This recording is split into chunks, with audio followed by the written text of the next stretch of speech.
Walang mali sa pagsasapubliko ng mga travel authority, lalo pat ginagamit ang pondo ng bayan para sa kanyang mga biyahe pati ng kanyang staff. Gumastos daw ang gobyerno ng 7 milyong piso para dito.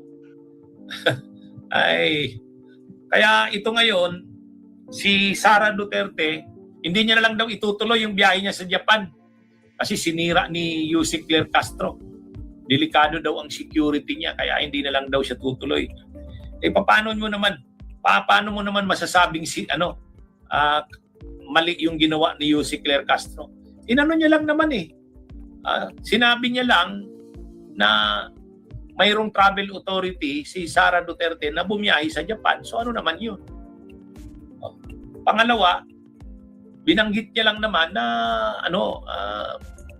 siyempre nagtanong ang media, sino bang sumasagot ng biyahe niya? Ay sinabi ni Yusek Claire Castro na sa biyahe ni Sara, gumagastos siya ng mga sa security niya, mga staff niya. 7 million halos ang gastos. Ano namang mali doon? Nagsasabi lang naman ng totoo. Eh ngayon, galit si Sara, sabi ni Sara Duterte. Dapat daw, pati daw yung mga biyahe rin ni Pangulong Marcos, isa publiko rin, magkano rin ang ginastos. Buwelta naman ni Duterte, ang transparency at accountability, hindi lang daw dapat sa isang ahensya ng gobyerno lang hinihingi. Punto niya, nagbibigay ang Malacanang ng mga travel authority sa maraming tanggapan ng gobyerno. Yun naman ang ni Sara Duterte. What's up guys and welcome to today's video. Today I want to show you the video studio over at CapCut. If you want to create content, yun naman kasing mga biyahe ni Pangulong Marcos, naman yun, mga official, mga official trips. Si Sara Duterte naman kasi, hindi naman official yung trip niya. Bakasyon.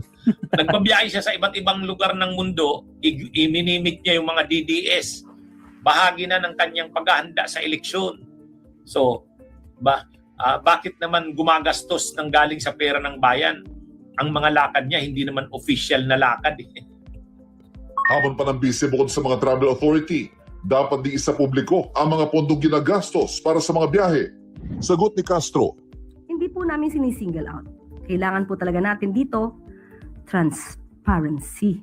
At nakikita niyo po kung ano ang nangyari sa mga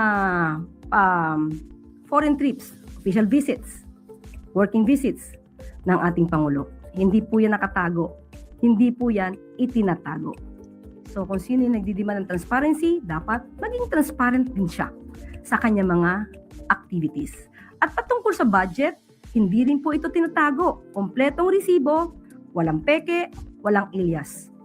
Maaari po itong makita at ito naman po ay nai-report na rin po sa COA. Kaya lang, yun ang ginagawa ni Sara, naglulustay ng pondo sa pondo ng bayan. Kaya tama lang naman yung ginawa ni Yusek Claire Castro. Ngayon, galit si Sara.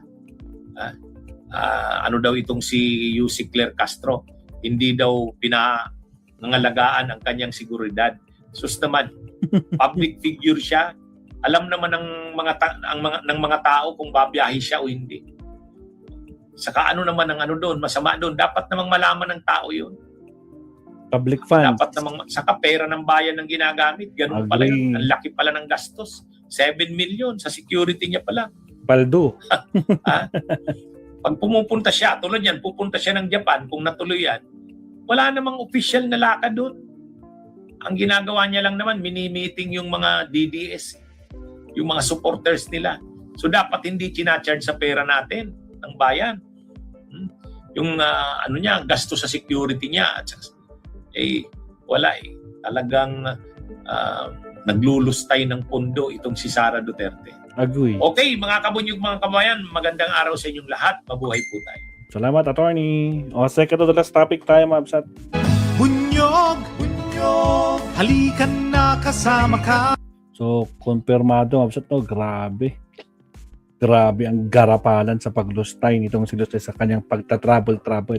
No? Sa security guard na mga tax ang pinagbabayad ang ginamit nila. Diyos ko po, Lord Rudy. O siya, countdown tayo. Second to the last topic tayo. Shoutout sa mga bago pasok, Mabsat, no? Here we go.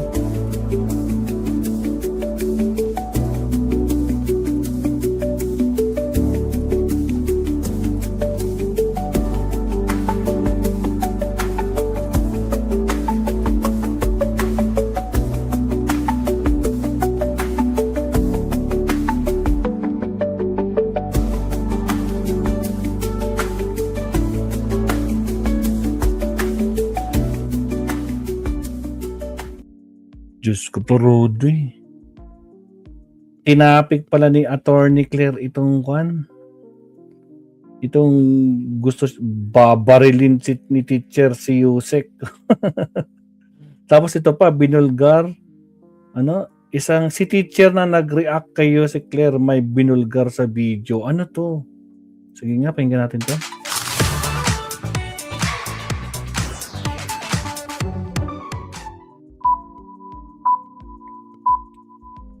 Bilisan natin to. Fast forward. Kung paano ba na iba yung statement ko. Okay? Punta natin mga kaklira.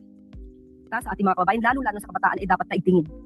At ang isa sa mga So, tinanong natin dito, siya anong gagawin ng gobyerno, anong gagawin ng pamahalaan. Sige nga. So, isa sa mga nakikitang solusyon, nakikita rin ditong solusyon ay dapat na ang mga kabataan natin ay naggagabayan. Hindi lamang ng kanilang mga magulang. see? Kasama po yung mga magulang, right? Sinama po natin. Diba? May bago tayo mag-start, teka lang ha, bati muna tayo.